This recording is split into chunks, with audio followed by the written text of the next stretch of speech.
반갑습니다. 여러분들과 농산물 품질 관리사 원예 작물학을 함께할 이영복입니다. 원예 작물학이라는 과목이 사실은 우리 그 농품사 쪽에서는 가장 어렵다라고 그러죠. 1차에서는 가장 어렵다라고 얘기를 하고 있습니다.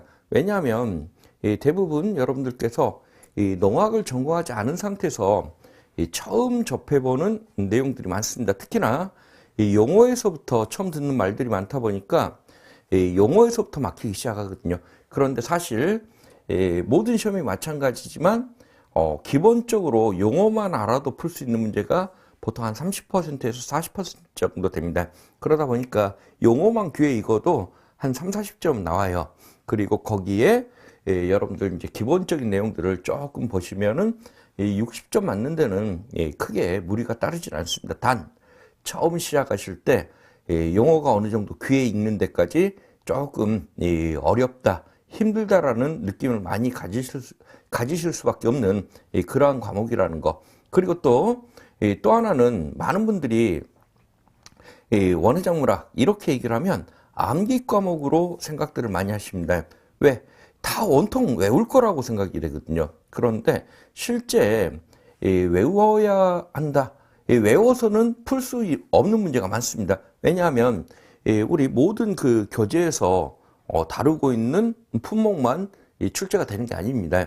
그래서 우리 교재라든가 참고 서적에서 다루고 있는 그런 내용들은 대표적인 것만 다루지 실제 문제에서 우리가 보지 못했던 이 작물이 보기로 나오게 되면 문제 해결 능력이 안 생길 수 있는 그런 문제점들이 생길 수가 있으니까 이제 어떤 암기보다는 이 이해 중심의 공부가 돼야 된다. 특히나 전체를 암기를 하다 보면 앞에서 외우고 그리고 뒤에서 또 외우고 있어요. 그리고 이제 그 비슷한 내용이 또 나오면 뒤에서 또 외우고 있어. 그러면 이제 한 3번 정도 외울 때쯤 되면 이거 어디서 본 내용인데 당연히 봤죠. 앞에서 2번이나 외웠는데 이러한 문제점들이 생기다 보니까 이 원리가 어떻게 되는지 그리고 원리 중심으로 이렇게 보셔야만 여러분들이 나중에 내가 보지 못한 작물이 지문으로 출제돼도 이 문제 해결 능력이 생기더라 하는 그러한 부분들을 좀 체크를 하시고요. 그러면 어떻게 공부를 할 것이냐 해서 첫 번째는 이겁니다. 첫 번째는 우리 그 식물의 생활환이라면 종자에서 종자 이렇게 생겼죠. 이렇게 생긴 종자에서 싹이 나오고 그러면 이 종자에서 싹이 단자엽 식물 같은 경우 이렇게 납니다. 싹이 나오고 이게 어느 정도 자라고 나면 개화 꽃이 핍니다. 꽃이 피고 나면 다시 이 열매가 열리는 종자가 형성되는 이러한 과정들이 이 식물의 하나의 생활 사이클입니다. 그리고 이 종자가 다시 그 다음에 파종을 하게 되면 이 싹이 나오고 자라고 꽃이 피고 이게 이제 계속 반복적이죠. 그럼 우리가 작물을 재배한다라는 개념은 종자는 어떻게 관리하고 그리고 싹이 나올 때는 어떤 관리를 해야 되고 그리고 이제 모든 조건에서 싹이 나오는 건 또 아닙니다.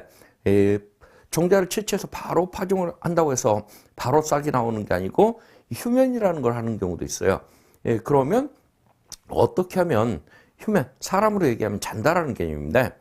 자고 있는 애를 깨울 것이냐 해서 깨우는 방법이라든가 여기에 따라서 각각 그리고 이제 꽃이 피기 전까지는 어떻게 관리할 것인지 그리고 꽃이 핀 이후에는 어떻게 관리할 건지 그래서 우리 예를 들어서 뭐 배추라든가 무라든가 이런 꽃이 피기 이전에 수확하는 것들은 이 질소비료를 수확기까지 충분히 줘도 문제가 없지만 그러면 오히려 더 크고 좋은 상품성 있는 작물을 수확할 수가 있습니다. 하지만 열매를 수확하는 그러한 것들은 그렇게 질소질 비료를 많이 주면 오히려 역효과가 날 수 있다 해서 각 작물별로 어떤 시기에 어떻게 관리를 할 것인지, 결국 이게 사실은 원예 작물학 재배의 기본 개념입니다. 그래서 제일 먼저 여러분들이 이해를 하고 가셔야 될 게 하나의 사이클을 머릿속에 떠올리시고 각 사이클별로 어떤 처리를 해줄 것이냐 하는 부분들을 여러분들이 생각을 하시고 나면 나머지 내용들이 언제는 뭐 이런 식으로 공부를 하셔야만 암기량을 줄일 수가 있지 않을까 싶습니다. 이런 내용들을 좀 여러분들이 보시고 나서 우리 이제 교재 내용을 한번 보도록 하죠. 먼저 원의 이해라는 개념이 나오는데 원의 의미입니다. 원에 이렇게 표현했습니다. 그럼 원해라는 것은 원자가 동산원자예요. 동산원자라는 개념은요, 울타리라는 개념이거든요. 그럼 어떤 작물을 울타리를 치고 키울 것인가? 우리 식물을 우리가 재배하는 작물들을 보면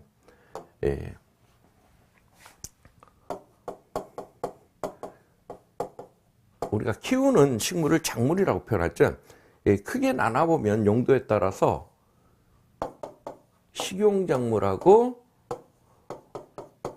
원예작물 이렇게 구분해 볼 수가 있습니다.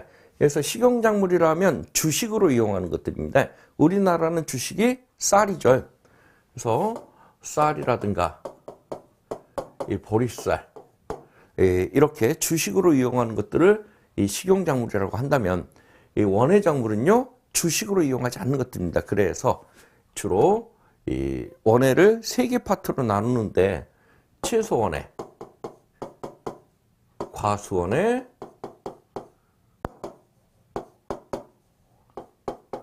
화해원예. 그래서 반찬으로 먹는 채소들, 그리고 이제 반찬이나 또는 간식으로 먹는 과수들, 그리고 이제 생활을 아름답게 하는 꽃 해서 화해, 원예를 3개 파트로 나눕니다. 그런데 우리 쌀이나 보리쌀, 벼라든가 보리를 재배를 하면서 논에다가 울타리 쳐놓고 농사를 안 짓죠. 하지만 뭐 사과 과수원이다. 그럼 과수원 근처에다가 울타리를 치고 농사를 짓고 있습니다. 그래서 원이라는 것이 의미하는 것은 울타리에 쌓인 밭, 이것을 우리가 원예라고 표현하고 있습니다. 그리고 영어에서도 가드닝이라는 개념을 넣고 있거든요. 가든, 이것도